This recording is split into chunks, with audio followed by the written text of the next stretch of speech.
आप देख रहे हैं 9 टाइम न्यूज चैनल। नमस्कार आदाब दोस्तों, चलिए आज 18 मार्च सुबह देश की ताजा बड़ी खबरें आपके लिए लेकर हाजिर हैं। चलिए दोस्तों, सबसे पहले डालते हैं सिर के ऊपर।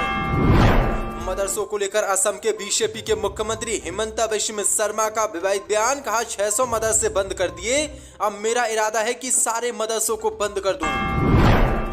पश्चिम बंगाल पहुंचे अखिलेश यादव ने योगी सरकार समेत मोदी पर बोला बड़ा हमला। कहा 2024 में बीजेपी को सत्ता से बेदखल करना हमारा मुख्य लक्ष्य।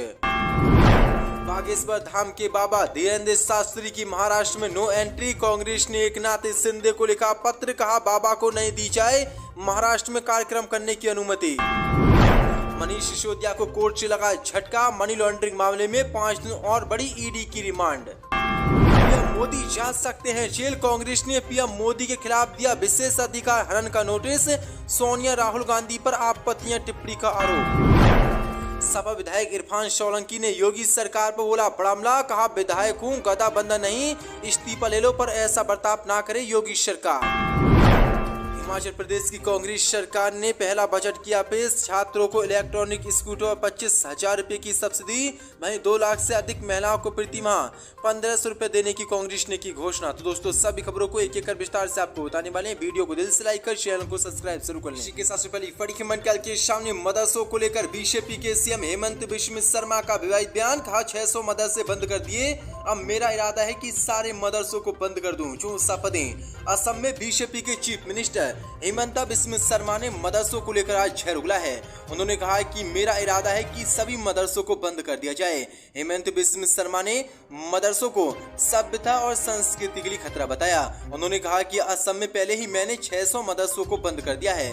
एक जनसभा को संबोधित करते हुए बीजेपी सीएम ने कहा कि असम में बांग्लादेश से आकर भेष बांग्लादेशी उनके सभ्यता और संस्कृति के लिए खतरा पैदा कर रहे हैं। ऐसे में उनका इरादा है कि राज्य के सभी मदरसों को बंद कर दिया जाए। उन्होंने पहले ही 600 मदरसों को बंद कर दिया है। हेमंत बिस्वा शर्मा ने कहा कि आज देश और राज्य को स्कूल, कॉलेज और यूनिवर्सिटी की जरूरत है, ना कि मदरसों की। तो किस तरह से असम के बीजेपी सीएम हेमंत बिस्वा शर्मा ने ये मुसलमानों के खिलाफ झड़ उगला और कहा है कि सभी मदरसों को जल्द असम में बंद कर दिया जाएगा। इसी के साथ बड़ी खबर पश्चिम बंगाल पहुंचे अखिलेश यादव का भाजपा पर हमला। कहा 2024 में बीजेपी को सत्ता से बेदखल करना मुख्य लक्ष्य। जो शपथें। अगले साल होने वाले लोकसभा चुनाव को लेकर देश भर में राजनीतिक दलों में हलचल तेज हो गई है और गठबंधन की चर्चाएं भी तेज हो गई। इसी कड़ी में समाजवादी पार्टी के अध्यक्ष अखिलेश यादव कल टीएमसी प्रमुख ममता बनर्जी से कोलकाता में मिलने पहुंचे। कोलकाता एयरपोर्ट पर पहुंचने के बाद अखिलेश यादव ने कहा कि समाजवादी पार्टी का एकमात्र लक्ष्य 2024 के लोकसभा चुनाव में किसी भी कीमत पर बीजेपी को सत्ता से बेदखल करना है। उन्होंने कहा कि मैं आज दोपहर पश्चिम बंगाल की सीएम ममता बनर्जी के साथ बैठक करूंगा। अभी ये कहना संभव नहीं कि बातचीत का नतीजा क्या निकलेगा। मोदी सरकार महंगाई, बेरोजगारी और किसानों की दुर्दशा जैसे ज्वलंत मुद्दों पर चर्चा करने को तैयार नहीं है। इसके बजाय मोदी सरकार सीबीआई, ईडी, निदेशालय जैसी केंद्रीय एजेंसियों के माध्यम से विपक्षी दलों को परेशान करना चाहती है। इसलिए अब की बार हमारा लक्ष्य कि 2024 में मोदी सरकार को सत्ता से बेदखल किया जाए। बागेश्वर धाम के बाबा धीरेन्द्र शास्त्री की महाराष्ट्र में नो एंट्री। कांग्रेस नेता ने सीएम को लिखा पत्र। महाराष्ट्र में एंट्री नहीं देने की मांग। जो शपथें। महाराष्ट्र कांग्रेस के अध्यक्ष नाना पटोले ने सीएम एकनाथ शिंदे को पत्र लिखकर 18-19 मार्च को मुंबई में बागेश्वर धाम के बाबा धीरेन्द्र शास्त्री के कार्यक्रम की अनुमति नहीं देने को कहा है। उन्होंने कहा कि महाराष्ट्र एक प्रगतिशील राज्य है और अंधविश्वास फैलाने वाले व्यक्ति का राज्य में कोई स्थान नहीं है। अगर मुंबई में बागेश्वर धाम बाबा धीरेन्द्र शास्त्री के कार्यक्रम होते हैं तो हम उनका विरोध करेंगे।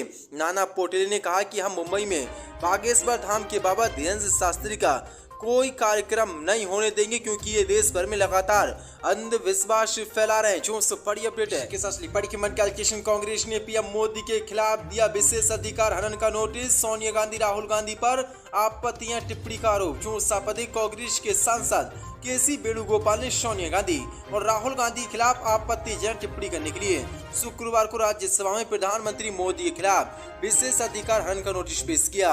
नोटिस में कहा गया कि उपहासपूर्ण तरीके से की गई टिप्पणी न केवल अपमानजनक है बल्कि मान हानिकारक भी है। केशरी वेणुगोपाल ने इसकी जानकारी देते हुए कहा कि राज्यसभा अध्यक्ष के समक्ष एक नोटिस दायर किया गया है कि पीएम मोदी ने सोनिया गांधी जी और श्री राहुल गांधी जी के उपनाम के बारे में अपमानजनक, मान हानिकारक और गिरी हुई टिप्पणी करके उनके विशेष अधिकार का हनन किया है। कम से कम पीएम मोदी द्वारा इस तरह की गिरी हुई टिप्पणियों के लिए संसद में कोई जवाब नहीं है, इसलिए पीएम मोदी सोनिया गांधी और राहुल गांधी से माफी मांगे।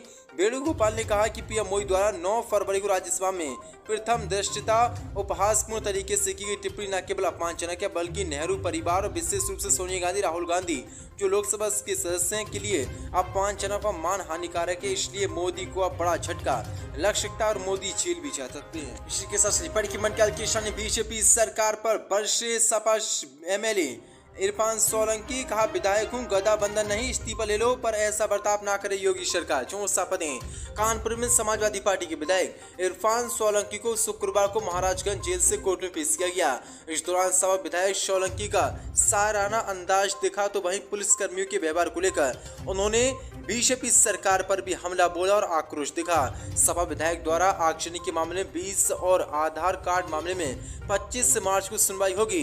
पेशी पर आए सपा विधायक सोलंकी ने कहा कि जुल्मी कब तक जुल्म करेगा, सत्ता के गलियारों से जरा जरा गूंज उठेगा इनकलाब के नारों से। उनके साराना अंदाज पर वहां मौजूद उनके समर्थकों ने ताली बजाकर उनका अभिवादन किया। वहीं पुलिस कर्मियों के व्यवहार को लेकर सपा विधायक इरफान सोलंकी बेहद आक्रोशित दिखे। सपा विधायक ने मौजूदा सरकार की ओर इशारा करते हुए तंज कसते हुए कहा कि ये चाहते हैं कि हम इस्तीफा दे दें, इन्हें अगर इस्तीफा चाहिए तो ये आज अभी ले लें। इनका व्यवहार भी तो देखा करिए कैसे बर्ताव करते हैं, क्या हम गधे हैं, जानवर हैं, हम विधायक हैं। विधायक इरफान सोलंकी ने कहा कि मेरा अल्लाह मेरे साथ है, मुझे पूरा भरोसा है कि मुझे इंसाफ मिलेगा, लेकिन न समझे कि हम गधे हैं और ऐसा व्यवहार हमारे साथ ये पुलिसकर्मी और योगी सरकार ना करे। इसी के साथ हिमाचल प्रदेश की कांग्रेस सरकार ने बजट पेश किया। छात्रों को इलेक्ट्रॉनिक स्कूटी पर 25,000 की सब्सिडी, 2 लाख से अधिक महिलाओं को प्रतिमाह 1500 की घोषणा। 64 पदें। हिमाचल प्रदेश के कांग्रेस के मुख्यमंत्री सुखविंदर सिंह सुक्खू ने विधानसभा में शुक्रवार को अपना पहला बजट पेश किया। इस दौरान मुख्यमंत्री ने वित्त वर्ष 2023 से 24 के लिए कई घोषणाएं की। उन्होंने कहा कि राज्य के सार्वजनिक परिवहन में इलेक्ट्रॉनिक वाहनों को अपनाने के लिहाज से हिमाचल प्रदेश को एक आदर्श राज्य बनाया जाएगा। इसके साथ ही डीजल से चलने वाली कुल 1500 बसों को 1000 करोड़ रुपए की लागत से बदला जाएगा। प्रदेश में पर्यटन को बढ़ावा देने के लिए कांगड़ा जिले को पर्यटन राजधानी के तौर पर विकसित करने और सभी 12 जिलों को अगले 1 वर्ष के दौरान हेलीपोर्ट सुविधा से जोड़ने की घोषणा की गई। हालांकि 2022-23 के दौरान राज्य के सकल घरेलू उत्पाद में वृद्धि घटकर 6.4% रह गई है। इसके अलावा बड़ी अपडेट निकल के सामने उन्होंने 10,000 मेधावी छात्रों को टैबलेट दिए जाने का ऐलान किया।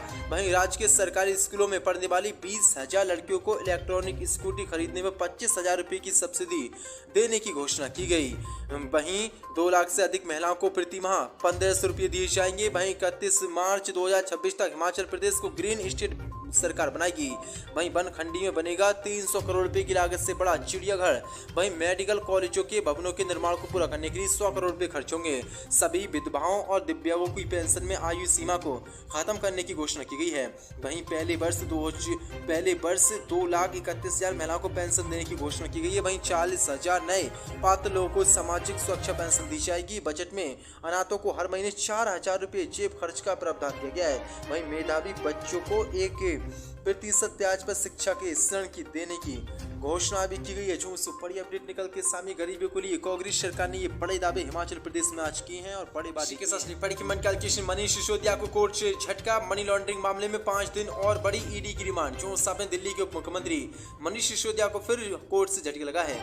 मनी लॉन्ड्रिंग मामले में शुक्रवार को राउज एनबीयू कोर्ट में उनकी ईडी रिमांड 5 दिन और बढ़ा दी गई है। ये मामला GNCTD की आबकारी नीति को बनाने और कार्यान्वयन में कथित अनियमितताओं से जुड़ा है। हालांकि कोर्ट ने मनीष सिसोदिया को इजाजत दी कि वह अपने परिवार के खर्च और पत्नी के मेडिकल खर्च के लिए क्रमशः 40,000 और 45,000 रुपए की चेक साइन कर सकते हैं। 25 फरवरी को केंद्रीय जांच ब्यूरो CBI ने सिसोदिया को गिरफ्तार किया था। बाद में ईडी ने भी इसी मामले में गिरफ्तार किया पूर्व डिप्टी सीएम को। इससे पहले अदालत ने सिसोदिया की जमानत अर्जी पर 21 मार्च तक के लिए सुनवाई टाल दी थी। आबकारी नीति मामले में CBI भी जांच कर रही है। पिछली सुनवाई के दौरान राउज एनबीयू कोर्ट के विशेष सीबीआई जज एम.के. नागपाल ने सिसोदिया को 17 मार्च को दोपहर 2 बजे कोर्ट में पेश करने का आदेश दिया था। सुनवाई के दौरान ईडी ने उनकी 10 दिन की रिमांड मांग करते हुए कहा था कि उन्हें पूरे घोटाले की कारण प्रणाली का पता लगाने और कुछ अन्य लोगों के साथ सिसोदिया का सामना करने की जरूरत है। ईडी के वकील सुहेल हुसैन ने दावा किया था कि सिसोदिया मनी लॉन्ड्रिंग नेक्सस का हिस्सा थे। उन्होंने कहा था कि हवाला चैनलों के जरिए धन की आवाजाही भी जांच की जाती है। हुसैन ने कहा कि नीति ये सुनिश्चित करने के लिए तैयार की गई थी कि कुछ निजी संस्थाओं को भारी लाभ मिले और दिल्ली में 30% शराब कारोबार संचालित करने के लिए सबसे बड़े करटोलों में से एक बनाया जाए। इसलिए बड़ी अपडेट निकल के सानी मनीष सिसोदिया को कोर्ट से आज एक और बड़ा झटका लगा है। मनी लॉन्ड्रिंग मामले में मनीष सिसोदिया की ईडी रिमांड कोर्ट ने 5 दिन और